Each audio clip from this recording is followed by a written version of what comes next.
अस्सलाम वालेकुम। आज हम बहुत ही कॉमन टॉपिक पे बात करेंगे कि बच्चों में कॉलिक प्रॉब्लम्स क्या होते हैं या इन्फेंटाइल कॉलिक क्या होता है। इसको हम होम रेमेडी से मीन्स के घर पे कैसे फिक्स कर सकते हैं या कौन सी कुछ ऐसी वजूहात होती हैं जिसमें डॉक्टर के पास जाने की ज़रूरत होती है। मेरा नाम डॉक्टर मजहर है। Welcome to my YouTube channel. तो सबसे पहले हम देखते हैं कि कॉलिक इशू क्या होता है। छोटे बच्चों में 2 हफ्ते से लेके ऑलमोस्ट 6 माह तक ये प्रॉब्लम बहुत कॉमन होता है कि बच्चों को जैसे ही फीड करवाएं या कुछ फीड के कुछ देर के बाद बच्चा बहुत ज़्यादा रोना शुरू कर देता है। लेकिन जैसे ही 6 माह के बाद बच्चा क्रॉलिंग स्टार्ट करता है तो ये इशू नॉर्मली फिक्स हो जाता है। तो इसमें हम ये देखते हैं कि कौन कौन सी अलामात हैं। तो सबसे पहली अलामत ये होती है कि बच्चा बहुत ज़्यादा रोता है, कि मीन्स बाज़ औक़ात बच्चा 2-2 घंटे तक 3-3 घंटे तक भी रोता रहता है और बहुत ही हाई पिच्ड साउंड में, बहुत ज़्यादा मतलब ऊंची आवाज़ में रोता है। इसके अलावा हफ्ते में ये 3 से 4 दफ़ा इशू नॉर्मली होता है बच्चों में, मतलब कि अगर more than 3 times in a week ये मसला हो तो उसे कॉलिक प्रॉब्लम ही अक्सर कहते हैं। दूसरा, बच्चा अपनी मुट्ठियों को बंद करना शुरू कर देता है और जिस्म को अकड़ाना शुरू कर देता है और ये वाला इशू ऑलमोस्ट हफ्ते में 3 से 4 दफ़ा बच्चा इस तरह करता है। बाज़ औक़ात इतना सीवियर हो जाता है कि दिन में 3 मोर देन 3 टाइम्स होना स्टार्ट हो जाता है। तो इसको हम इन्फेंटाइल कॉलिक कहते हैं। अब हमने ये देखना है कि ये इसके रीजंस क्या है, ये क्यों होता है बच्चों में। तो सबसे पहले तो ये है कि जो बच्चे मदर फीड नहीं कर रहे होते और कोई अच्छा फार्मूला मिल्क नहीं ले रहे होते, उनमें ये इशू कॉमन होता है। सेकेंडली, बहुत ज़्यादा ओवर फीड बच्चे को देना, मीन्स कि जैसे ही बच्चा रोया हम उसे फीड करवाना शुरू करवा देते हैं।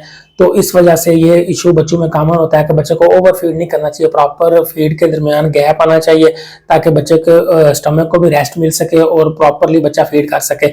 उन बच्चों में ये इशू बहुत कम होता है जिनके 2 फीड्स के दरमियान गैप प्रॉपर होता है।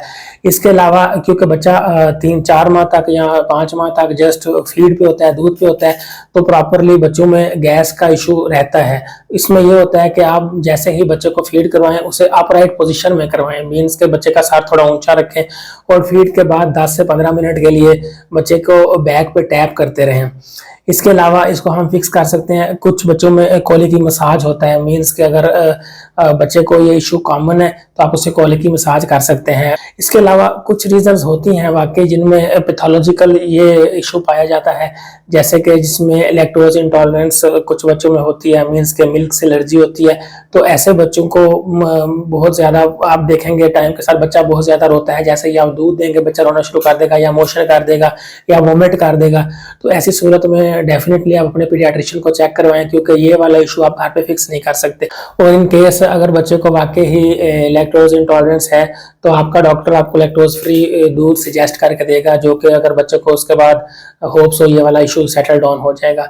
इसके अलावा चंद एक ड्रॉप्स मिलते हैं मार्केट में, अगर कॉलिक इशू या इन्फेंटाइल कॉलिक हो वो बच्चे को इस्तेमाल करवाएं तो भी बच्चा जो है काफ़ी रिलीफ फील करता है।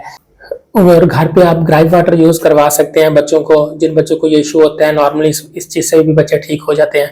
और अगर जैसे कि मैंने आपको बताया कि बच्चा बार बार मोशन कर रहा है, उल्टी कर रहा है, या बच्चे अगर बड़े हो रहे हैं उनके ग्रोथ में कोई इशू आ रहा है, तो डेफिनेटली अपने पीडियाट्रिशियन से यानी चाइल्ड स्पेशलिस्ट डॉक्टर से ही रब्ता करें। वो अंडरलाइन काज क्या क्या चल रहा है, मीन्स कोई और डिजीज तो नहीं है बच्चे में, उसको रूल आउट करेंगे, उसको प्रॉपरली फिक्स करेंगे। Thank you for watching our channel. Stay tuned. अल्लाह हाफिज़।